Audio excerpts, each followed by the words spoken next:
President Donald Trump lashing out at his favorite punching bag, the media, this time for its coverage, or lack thereof, of terror attacks. It's gotten to a point where it's not even being reported. And in many cases, the very, very dishonest press doesn't want to report it. When pushed for specifics, his press secretary couldn't cite any incident that had been ignored by the media. Rather, he said it was a case of underreporting. Members of the media don't always cover some of those events to the extent that other events might get covered. That a protest will get blown out of the water, and yet an attack or a foiled attack doesn't necessarily get the same coverage.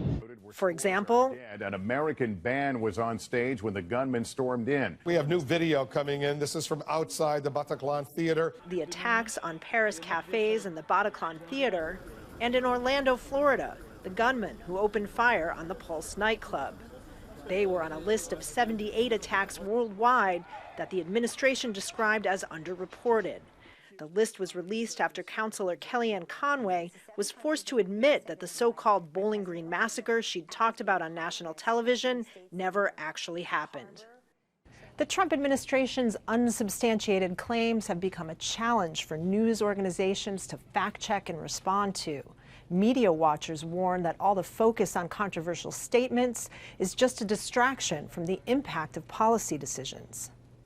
Author and media watcher Todd Gitlin thinks it's a deliberate tactic. I think that what's happened over time is that we become used to thinking of this kind of distortion as normal. So, well, it's just politicians. They're always exaggerating. So now we are relatively defenseless against someone whose entire operation is based on the claim that he and his people are living in a reality, and those who blow the whistle on them are fakers.